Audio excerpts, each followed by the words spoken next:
Live on both platforms. Live on Instagram. Going to give it a minute. Make sure that I'm up and running and try to get started. All right, there's the signal. We are on. This is Jamil Salib Zamir out of Manning, South Carolina. Sincerely thanking everyone for tuning in. This is part one of a 7-part series. We're going to try to make it short, God willing, so that it won't be too long. And then we can get into this because I got other things to do. As promised, we are back on to you with you today about a very timely topic. In line with every other topic that we've done thus far over the years. This is talking about the fentanyl epidemic. This is talking about drug addiction, child neglect, and all of the different parts of the poison that has caused our children to become addicted to drugs that tries to satisfy the pleasure center of the brain. So I hope that you all will tune in today for at least 30 minutes as we get into this topic, and we will be right back with you after this short intro. Thank you. Thank you so very much for tuning in to this month installment of the 19 Report. I am your host, Brother Johnny. I walked a thin line between right and wrong, took my fears to God, then I wrote this song. The spirit kept calling, so I answered the phone, and then I manned up and got some backbone. My mind resonates at a much higher tone, solid foundation, empire zone. 3 mountains, I'm in one, right to left counted, 9 and then 1, left to right switch it, 1 and then 9, west to east, south to north, a thin line. I know Christ exists, cause his mercy allows me a chance to stand 3 on a square. Yeah, we in there. This is Brother Johnny of Groove 19 Promotions.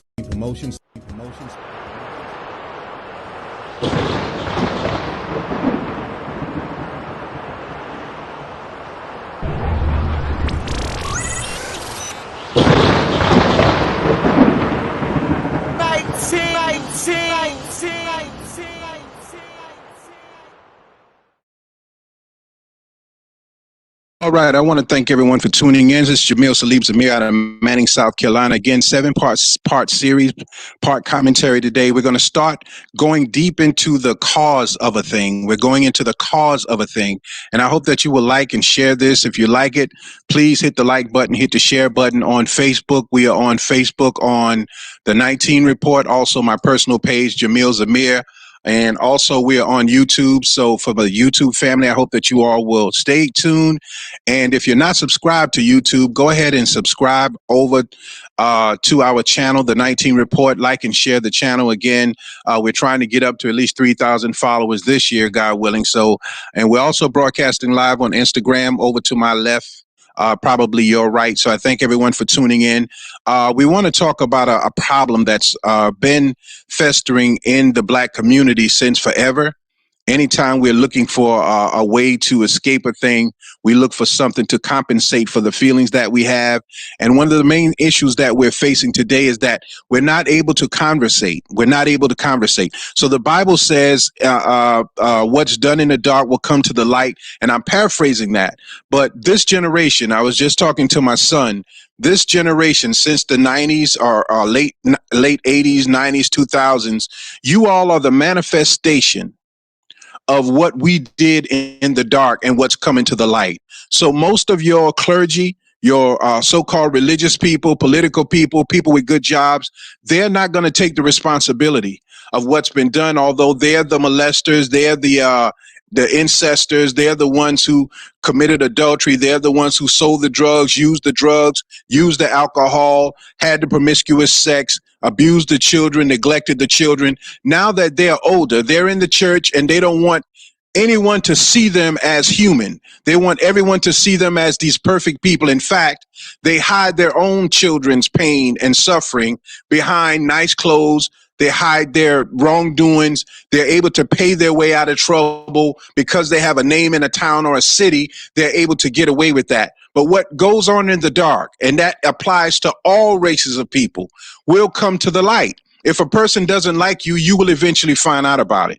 So we're at the point now where neglect in the young has caused us and causing each generation to go and look for something to fill that dullness in the mind, dullness in the brain, to fill that neglectful area in the brain. So when you're dealing with addiction, you'll find that most people say I was molested, I was neglected, I was abused.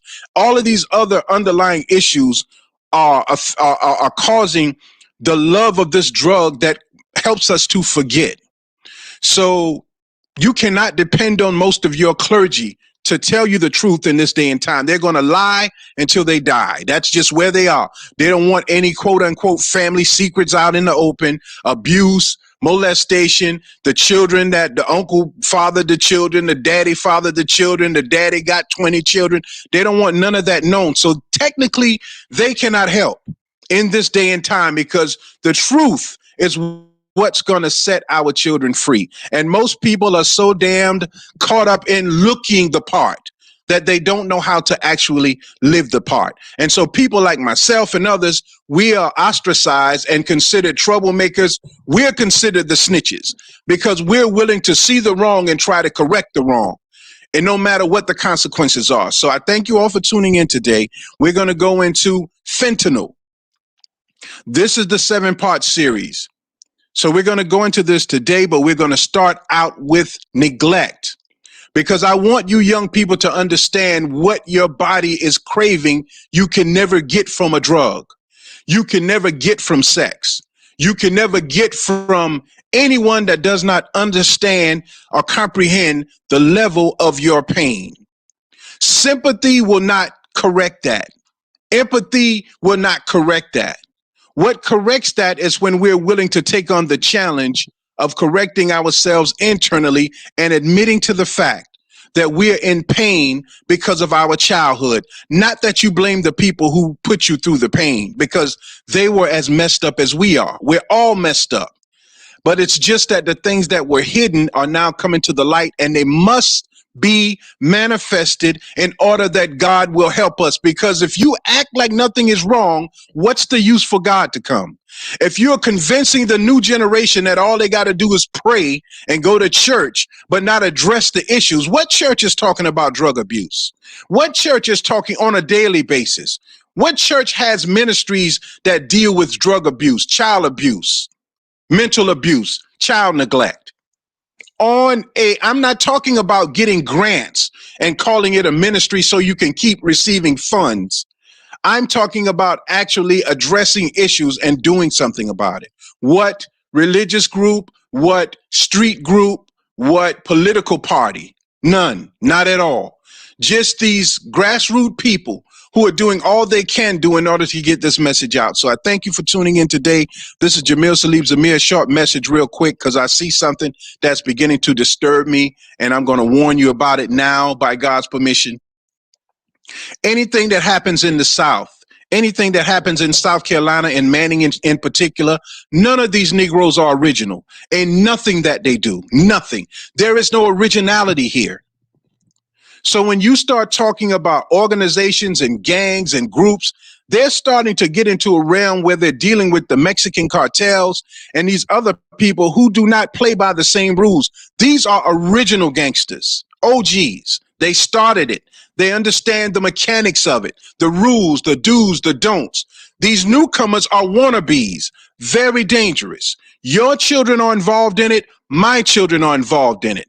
But when you start to promote your child with these different rags and hand signs and gang symbols and pictures, and other groups say, oh, that's his mother, that's where they live, that's his father, that's his aunt, that's their car, because you're putting it all in the picture with promoting this because you think you love your child, but you don't know what they're doing in the street.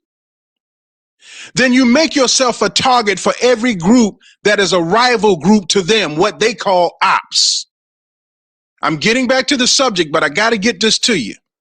Be careful how you pose with your children because they don't care about you, mama and daddy, like you think. They are loyal to their group. They are loyal to them niggas. And they will put you in harm's way. If you don't believe it, check the newspapers. Houses getting shot up, innocent parents and children getting killed because the child comes back home after doing dirt. Now, if that's their life, like I said, what's done in the dark will come to the light. It's a part of what we engaged in. At the same time, you have to be realistic. Watch how you pose up with your children in these pictures, and watch what pictures you put up on Facebook, because just as the police check Facebook, the quote unquote ops check Facebook. So they will know who the mother, the father, and we haven't faced that part of gang life yet. See, y'all, we haven't faced that yet. It's not here yet because there's no originality here yet. But the killing has started, and it will continue, and it will get worse and more creative. But for people who only react to things, you're not proactive. The only time you get emotional is after something happens. God created me to be proactive. So I'm a proactive person. I watch my surroundings. I gauge a situation, and if I'm wrong about it, I eat it. I'm gonna deal with it. I'm gonna stick on it. I'm gonna stand on it. But if I'm right about it, then it's better safe than sorry. This I'm right about. Be careful how you pose up with your children. Your age does not matter. You're not going to stand between your child and another person trying to kill him and tell them, son, don't do that, son. You dead too. Mark my word. Now let's get into the stuff. This is not something I'm proud to say. This is something that has to be said by people who are willing to say it by God's permission. Now let's get into the subject matter today. We're not going to be long. We're going to piece this up. Now I want to play something first. On the opioid addiction. I want to play this first, and then I want to make a few statements. Again, I have some words from people who spoke to me personally. I'm not going to show their faces. I'm not going to put their names up. That'll be in other parts. But for right now, I want to play this for you. And this is NPR Radio, and this is from May 8th of 2019. This problem has not just started. We are reactive people. The crack epidemic across town in Manning and surrounding areas, we just made money off of it. We didn't try to save our family. And from crack and drugs came AIDS, HIV, and now all of our elders. I mean, many of our elders are suffering from HIV, AIDS, because they were on crack and drugged out and having sex for money, having sex with whomever for whatever. And nobody speaks out about it. But Caucasian people, white people, they speak out about it. So we're going to have to get on the level of demanding the same type of treatment that other groups get from mental illness and from drug abuse. So I want to play this for you real quick. And the title is Opioid Addiction Drug Going Mostly to Whites, Even as Black Death Rises. And this is since 2019. It's 2022 now, but listen to this real quick. And avoid a fatal overdose was prescribed almost exclusively to white Americans. I think I want to rewind it. Let me rewind that. From the University of Michigan, Martha Biebinger with member station from almost exclusively to white Americans. That's according to a study out today from the University of Michigan.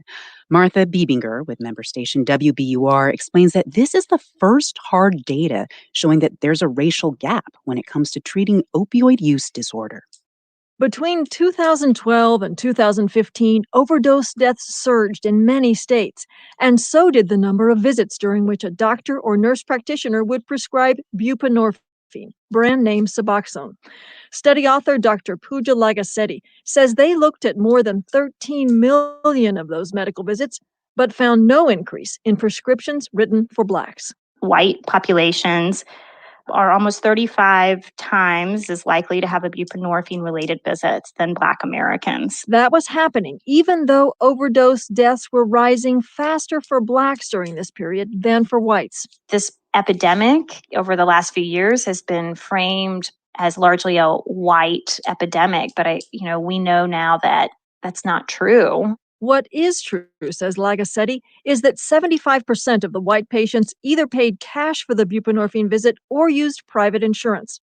That doesn't explain the gap entirely, but Dr. Andrew Kolodny at Brandeis University says it's a big factor because only 5% of doctors have taken the 8-hour training needed to prescribe the drug. The few that are doing it are able to really name their price, and that's the reason why individuals with more resources who are more likely to be white are more likely to access treatment with buprenorphine. Dr. Nora Volkoff, who heads the National Institute on Drug Abuse, calls the study findings surprising and disappointing. We need to plunge into understanding why. What is responsible for these disparities?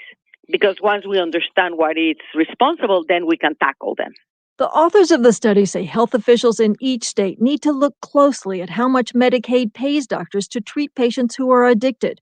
Higher reimbursement could ensure that doctors in high overdose areas prescribe buprenorphine and would encourage all prescribers to take insurance and not just cash.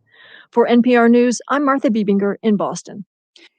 All right, that was an NPR News report from 2019. Now, as you heard in that, she said from 2012 to 2015. So the opioid fentanyl addiction had been going on since earlier than 2012. And we're just getting a taste of that because we are followers.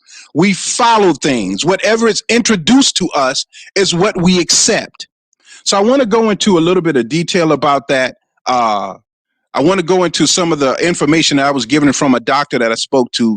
Number one, about fentanyl, the drug itself. I want to put that in, and I also want to put the recovery drugs in on every one of these 7 commentaries. So according to professional information, when you take the drug fentanyl, whether it's over the counter or from the street, it increases the heart rate, number one, and the heart is a muscle. The fentanyl itself sends such a euphoric feeling to the brain and causes the brain to feel euphoric for about 20 minutes. That's if you snort it, smoke it, or shoot it up. It only takes a few seconds for it to get to, I'm sorry about that, somebody's calling. It only takes a few seconds for it to get to the pleasure center of your brain. This is a manufactured drug. If you're going to learn about drugs, how it affects you, why we take it, you have to take the same approach as scientists do. We don't want to learn, we just want to know. But you got to look into the parts of a thing that leads up to the result. So for years, this drug has been being tested in Chicago, in Florida, in New York, unbeknownst to us here, but it was being tested on a street level because we are the guinea pigs of this thing, not thinking that it would get to Rhode Island and other parts of New Hampshire and things like that. But the opioid addiction, the minute it caught on in white communities, they figured out a way to counteract it. You never beat the fentanyl addiction, but there is a way to ease the craving for the fentanyl. And we're going to talk about that in a minute. And I encourage those of you who are either taking over-the-counter fentanyl, which is probably about, 2% fentanyl, but the ones in the street are stronger than that. Get help. But the doctor said that because the drug causes the heart to go so fast, you can tell a person who uses fentanyl because if they were fat, they're going to lose weight. If they were muscular, they're going to lose all of their muscle because your body is working overtime, constantly sweating. You're going to start to feel like you're itching, start to digging into your skin, dehydrated, vomiting, stomach aches, but you get that euphoric high, and that's what most of us are after. So what would cause a person to go into looking for something to stimulate their mind because of the pain they're feeling that no one understands? I want to talk a little bit today, and this is where I'm going to close on, is the correlation between the drug addiction, alcohol abuse, sexual abuse, physical abuse, and neglect. because these two things are related in a way that most of us don't know. Many of us as parents, your child was molested. Many of us as parents, your child was molested. Instead of you addressing that molestation, you told them to be quiet, don't say anything. So you look good, your family looks good, but they suffer for the rest of their lives. A lot of the young girls get pregnant from uncles, nephews, and cousins. You send them off to have the baby, or they have abortions, and all of that pain and suffering is still in their minds. Many of us are neglected because we were not given the attention that was necessary for us to develop. When we try to talk, you tell us to shut up. Young people don't talk to adults that way. So in that emptiness, the moment we become old enough, either we're masturbating, or we're raping people, or having sex, or drinking liquor, or looking for some way out of the pain that we feel, some type of pleasure. Now I want to read this and I want to read it verbatim. This is from the Destination Hope website. Again, I reached out to a lot of people in Clarendon County, the fire department, the police department, county council. I'm asking all of these people to help us to be proactive in not only drugs, but gangs as well, because the gang and politics, all of these things stem from neglect. When you're neglected in a family unit, you cling on to something else. Most of us, when we're neglected and we can't handle it mentally, we're taken to psychiatrists, psychologists, and put on medication. Factors of addiction, past neglect. I know most of us remember Robin Williams and his death, which highlighted the importance of the educating and raising awareness about addiction and mental health issues. That's where my point is going. Most of us, 98%, are suffering from mental health issues. And this is why when we cling on to something that makes us feel better, it's difficult for us to cut it loose. And it doesn't matter your financial status, from Whitney Houston to I can't remember the gentleman from The Wire with the slash on his face that I posted up. I apologize for that. Many people are suffering from mental illness and pain that they use drugs to try to numb. Now, it says that addiction develops from a number of factors, and the experiences of childhood can play a role even as an adult. Growing up with an alcoholic parent or a relative who had a substance addiction can certainly influence an individual's future behavior, as can being the victim of child abuse falls into the category of, it says child neglect falls into the category of child abuse, and it's something we see every day at our addiction treatment facility. So at this facility, the people who come in addicted to drugs says that it all stems from child neglect and child abuse. What is the impact of child abuse? This is what I'm going to close on. I want us to take this in a little bit at a time. Think about the things that hurt you in your childhood, the things that you saw from your mother, from your father. Because when we begin to go back into our minds where the things that hurt us have been buried, we can release those things and be honest with ourselves and attack the issue at hand. What the past generation has done is said, push all of that down. Don't address it. Don't talk about it. And they're going to die on that. Your preachers, your ministers, they present to you their best self all the time. They don't want you to know their family history, their pain, their nothing. They'll give you a little bit, but not all. Because that makes them human, and they're trying to convince you that they are so close to God that they are above human, which is a mistake. They think it's not, but it is. So the children have suppressed, and most women out there today, 20 and 30 years old, joining up with these young boys, and they're being raped on a daily basis. Listen, when I was maybe 2 years ago, I had a lot of yards I used to cut before everybody started cutting grass. Out in the country, I had a house out there. When I pulled up one day, There was a bunch of cars in the driveway I couldn't get through. True story. The gentleman know who I'm talking about because he'll know. But it was one girl in the car having sex with, it was 4 cars. It was 4 guys, 2 in the front, 2 in the back. And when I got out of the car and asked them to just move out of the way, I heard her saying, slow down, you're going too fast. So women are being raped and treated. You see a lot of these women with 4, 5, 6 children from different men. They think this is the one, this is the one, this is the one. We weren't taught how to deal with life. Everything was do what I say, not what I tell you to do, not what you see me do. All of this causes an impact on the mind. So young girls were taught to use what they have to get what they want. They gap their leg open. They receive all of that negative energy from these men. And now they are addicted to pills mostly and marijuana. I mean, they're hotboxing to the point where it's ridiculous.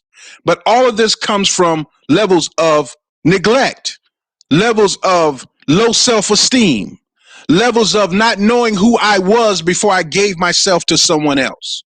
Now, the impact of child emotional neglect. A child who is not allowed to express emotion can grow into an adult who continues to keep emotions firmly under wraps. This can lead to all kinds of feelings, including unworthiness, a lack of confidence, loneliness, and isolation. Children who aren't able to show how they feel may be impacted by child emotional neglect for their entire lives. They become experts at keeping their pain hidden. And this is what you got in your higher positions. They're experts at hiding pain, which is a lie. So they present to you a lie that you try to emulate, but you cannot be as perfect as them because they are not as perfect as you perceive or as they are projecting. But these things are causing, so they don't take the fentanyl from the street, but they go to their doctors to get medication that has the components of heroin and other drugs in it to keep their minds at ease. But at the same time, they take this quote unquote legal drug. You take the illegal drug, and instead of them saying we're on the same page, they call you bad, but they're good. So that's where conflict comes in. Now, there has been some speculation that the actor Robin Williams could have been suffering from child neglect syndrome. A number of indications suggest that he was dealing with private pain and a lack of interaction with his high-profile parents during childhood.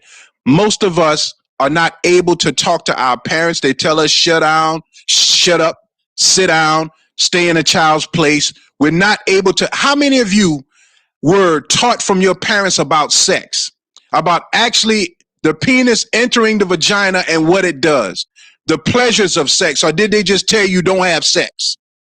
How many of you had to run home from being bullied or beaten up and not tell your parents because you know they would get angry with you? My brother and I were that way.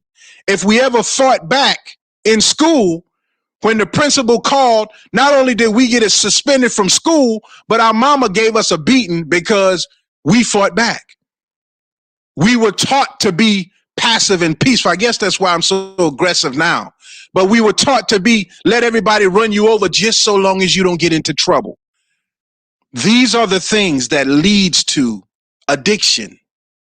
These are the things that take us to a place where we want to forget our life. But if we can get to the point where we accept that we've been through these things, this was a part of our journey. Some of us are built tougher than others, some weaker than. But we have to begin to face our own realities in order to address issues that deal with the mind. So what I was told is that this drug, it damages the heart. And if you check statistically, women who are on fentanyl for pain, fibroid pain, back pain, sciatic pain, eventually they will end up having to have heart surgery because of the damage to the lining of the heart and the ventricles of the heart because of how fast the heart rate goes up after the fentanyl subsides in the system before you take another one. So it is without a doubt, this is what is killing people when taking fentanyl. The heart beats itself to death. So much blood goes through the ventricles of the heart that you can die at any moment from an overdose. The heart weakens itself. All of this because of a generation of young black boys, white boys, Mexican boys, or whomever, who were not allowed to say what's on their mind, to ask questions, and to express when they were afraid. You youngins today cannot tell people when you are afraid, not in gangs, not nowhere. You're not supposed to be afraid of nothing or nothing. That's why you all are the number one takers, buyers of fentanyl pills, because you're living a lie. And if we can get ourselves back to reality, to where we can say, yeah, I'm afraid of that. Yeah, I don't like that. I don't want to do that. I want to do this. A lot of this will subside, a lot of it. So we are talking about the effects of neglect on the mind of a person. The person's mind, actually, as a child, when you were neglected. In the photo that I put up for the graphics, I show a little baby on the bed laughing with himself, while the parent is over in the corner smoking fentanyl. Child neglect. What's done in the dark is coming to the light, and we must address it. That is the first part of 7 parts. We have 6 more to go. I wanted to, as I said, I wanted to go into the effects of fentanyl, what fentanyl was, and also I want to talk about this because I'm encouraging most of you who know you are addicted to this drug to seek the help that you need. Now, I've reached out all the way from New Jersey back to this way, asking for more information on how to get Norcan, Evzio, these drugs that you can have on hand just in case someone you love is having an overdose on fentanyl. This is not a game. Most of the Future, the rapper Future, who started with the Percocet, Molly Percocet, the drugs, they're mixing the fentanyl in with all the drugs. They're cutting it into cocaine. They're cutting it into heroin. They're cutting it in everything now. Fentanyl is the top drug. And you're going to see more and more in Clarendon County young people die from this drug. Prescription and off the street. It's easy to obtain, $5 a pill, and you can sell it for about $30, $40 a pill. It's manufactured in China. For all we know, they might be mixing it into Wong Tong Fooey and getting you hooked on it. They don't care about you. You by yourself in this thing. Black folks have been experimenting on since our coming to this country. Chicago, Florida, Detroit, Philadelphia, New York are still being experimented on. New Orleans. They pushed the drugs there first. Texas. So we're going to need these Norcan, the drugs that you squirt up the nose in order to revive a person. They produce this because the best of white families were dying from fentanyl overdose. White folks don't talk about it, they be about it. They manufactured a drug that can counteract and wake their dead child up from the dead. All we got is t-shirts and balloons. And I'm not trying to be funny. Our people are dying. When they shot, you run. You come back, they dead. Rest in peace to my nigga. You want the shooter to be set free, but there is nobody in between saying, how do we save these children? The clergy are not talking about how to save these children. You don't even know that there's a problem.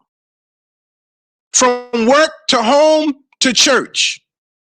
But there is a world out there, and our children need us, even though they don't know it. We got to work from a distance. Don't talk to them too much because they're not listening. Let them talk if they're going to talk. Give them your advice and leave it. But constantly work to find a path to save their lives when they need it. So I contacted about the Narcan. I haven't got a response back yet. But this drug was made available. You squirt it up the nose when there's an overdose. Our young boys are dying, our young girls too. I'm going to read some of the symptoms of use to recognize in a person who is using fentanyl, because the fentanyl is the new heroin. And most of the time when gangsters and children are doing drive-by shootings and stuff, they smoke heroin, black tar, or powerful marijuana so that they can get the heart up to go do a crime. The crime rate is rising, and you can see in our children's eyes that they are zombies. They are dead because they are addicted to a drug that they will never beat.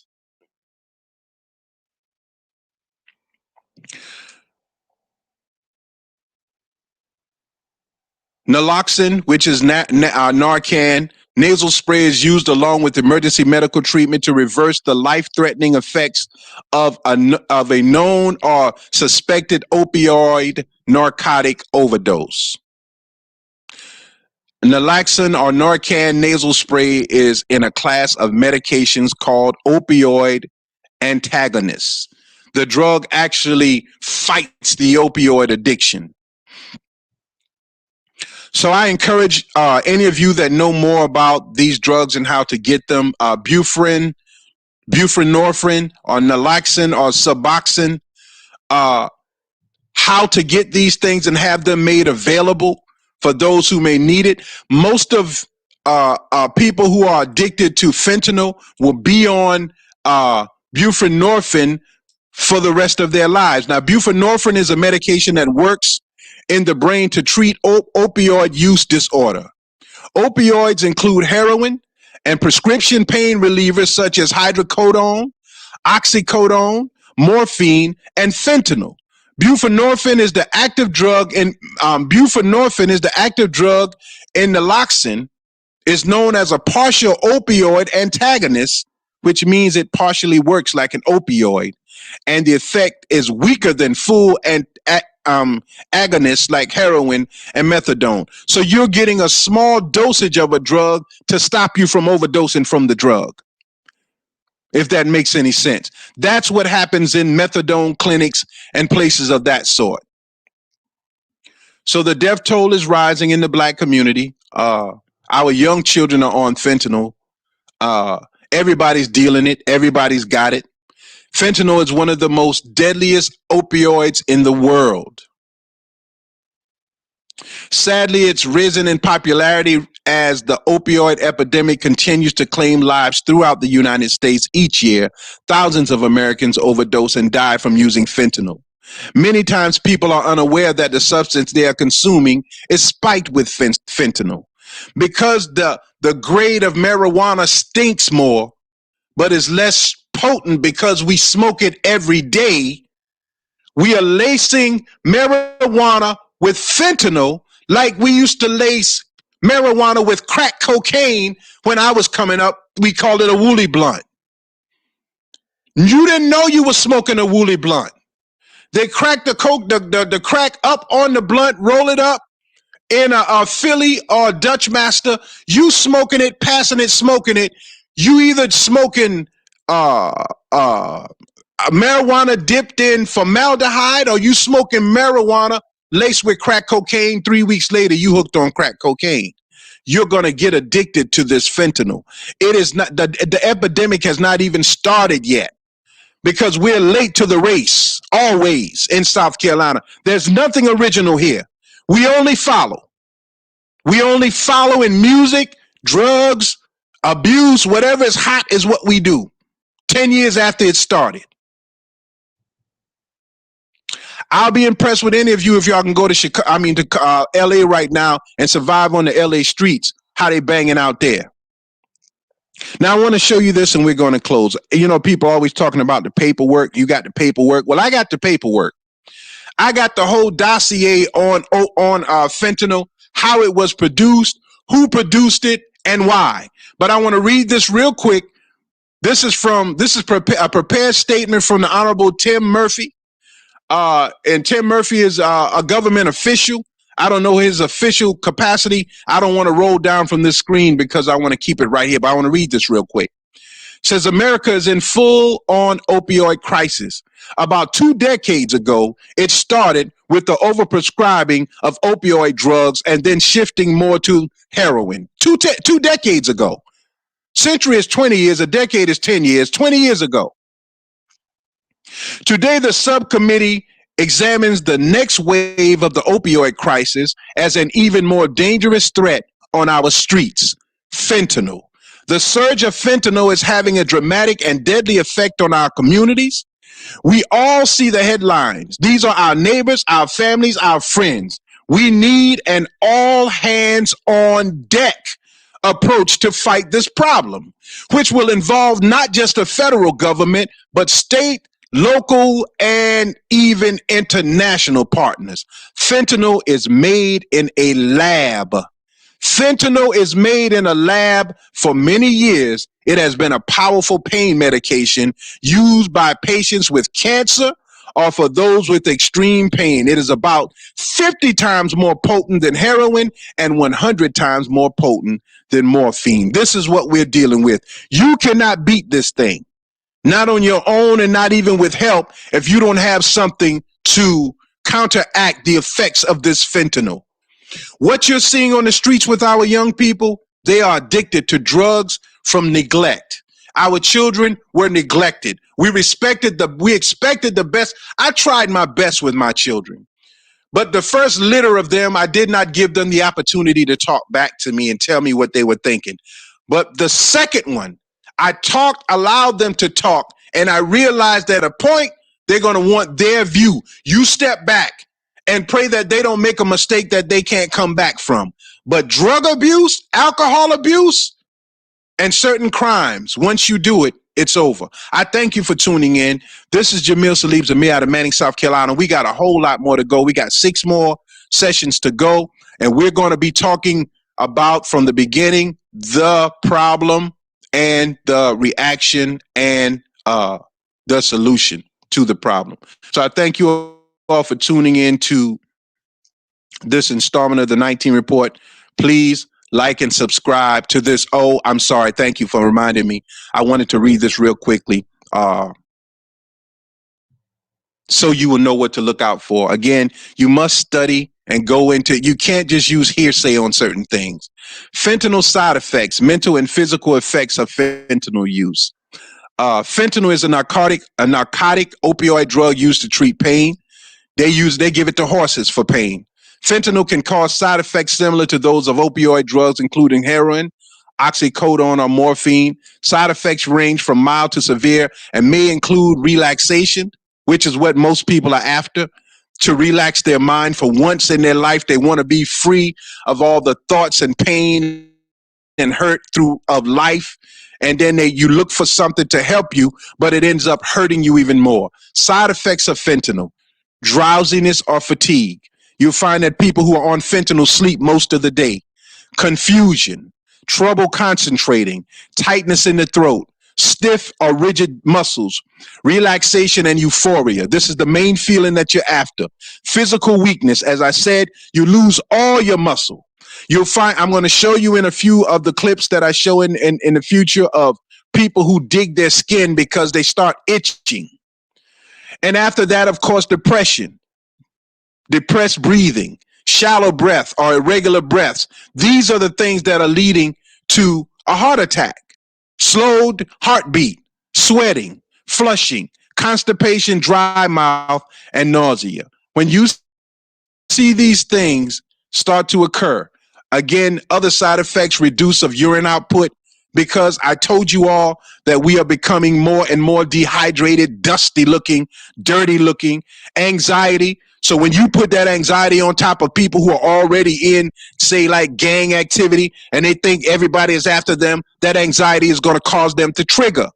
Feeling cold, headaches or pain in the head, abnormal heart rhythm, low blood pressure, chest pain, coughing up blood, dyskinesia, or trouble with voluntary, just peeing up yourself or defecating on yourself, voluntary movements, nightmares, feeling like the room is spinning, stinging skin, throat irritation, kidney damage, bloating or swelling of the face or extremities. Again, this is where we are. Now, next time I'm going to start with this, the effects of fentanyl on the body. We're going to start from there next time. I thank everyone for tuning in. Please like and share this information. It is necessary, man. We're losing our children. And we're going to start losing the adults because the children are going to start robbing and stealing. They're going to go from looking good and handsome and tough and cool to being an all-out addict. You don't beat fentanyl. Fentanyl it makes crack look stupid. They're mixing crack with fentanyl, mixing cocaine with fentanyl. That's where we are. Thank you for tuning in. Please like and share this information. This is not an easy thing to do, especially when you have your own. Thank you so very much for tuning in to this month installment of the 19 Report. I am your host, Brother Johnny. I walked a thin line between right and wrong, took my fears to God, then I wrote this song. The spirit kept calling, so I answered the phone, and then I manned up and got some backbone. My mind resonates at a much higher tone, solid foundation, empire zone. 3 mountains, I'm in one, right to left counted, 9 and then 1, left to right switch it, 1 and then 9, west to east, south to north, a thin line. I know Christ exists, cause his mercy allows me a chance to stand 3 on a square. Yeah, we in there. This is Brother Johnny of Groove 19 Promotions.